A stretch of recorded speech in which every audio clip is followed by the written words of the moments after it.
Hi అండి అందరికీ. కాకరకాయ వెల్లుల్లి కారం టేస్టీగా ఎలా చేయాలో చూద్దాం రండి. ముందుగా ఒక పావు కేజీ కాకరకాయలు తీసుకొని ఈ పైన చెక్కంతా తీసేద్దాం. ఈ పైన చెక్కంతా తీసేసి అటు ఇటు కట్ చేసేద్దాం. ఈ చివర్లు అటు ఇటు చివర్లు రెండు కట్ చేసేద్దాం. కాకరకాయలు పైన చెక్కంతా తీసేసి ఆ చివర ఈ చివర తొడాలు కూడా తీసేసి శుభ్రంగా కడిగేసుకున్నాం. ఇప్పుడు దీన్ని రెండుగా కోసి మధ్యలో గింజలు తీసేసుకుందాం. రెండుగా కట్ చేసుకొని దీని లోపల గింజలన్నీ తీసేసుకున్నాం. ఇవన్నీ తీసేసుకున్నాక దీనిలోకి ఇప్పుడు కొద్దిగా సాల్టు, కొద్దిగా పసుపు ఈ రెండు వేసి కలిపి ఒక 10 నిమిషాలు పక్కన పెట్టుకుందాం. కారం ప్రిపేర్ చేసుకుందాం. కొద్దిగా జీలకర్ర,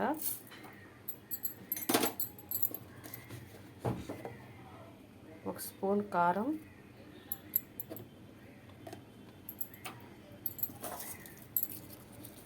ఒక 7 వెల్లుల్లి రెబ్బలు,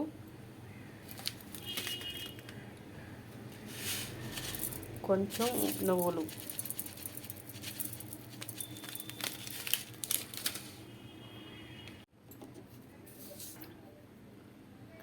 ఒక స్పూన్ సాల్ట్,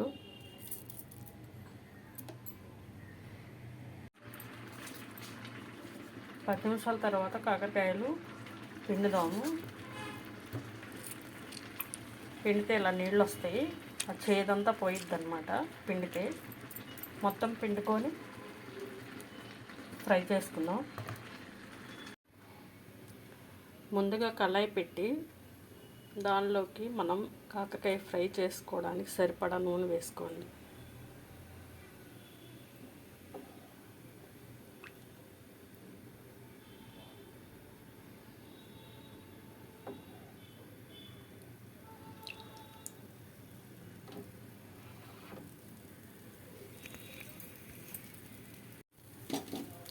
తర్వాత మనం ఉప్పులో పిండుకున్న కాకరకాయ ముక్కల్ని ఈ నూనెలో వేసేద్దాం.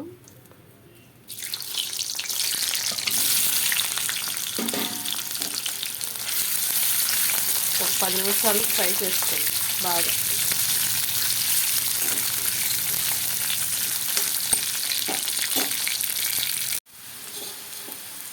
కాకరకాయలు ఇలా వేగితే సరిపోతుంది. ఇప్పుడు తీసేసుకొని మళ్ళీ తిరగమాత పెట్టి మనం వెల్లుల్లి కారం వేసుకుందాం.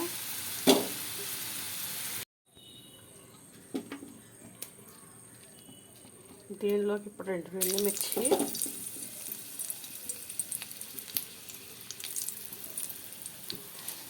తిరగమాత గింజలు, 2 రెబ్బలు కరివేపాకు, ఉల్లిపాయలు, ఒక ఉల్లిపాయ వేసుకుంటే సరిపోతుందండి.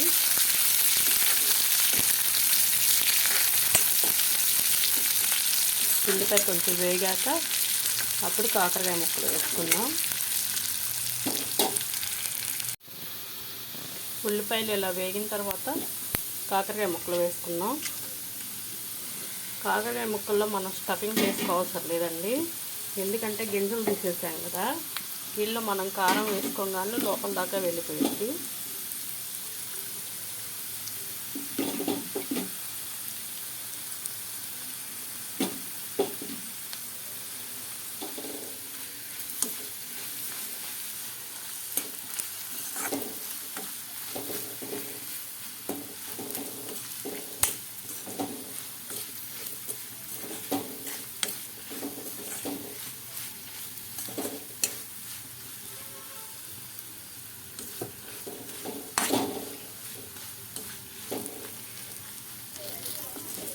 కాకరకాయ వేసి బాగా వేగిపోయింది. స్టవ్ ఆపేసేసాం. మరో వీడియోతో మళ్ళీ కలుసుకుందాం.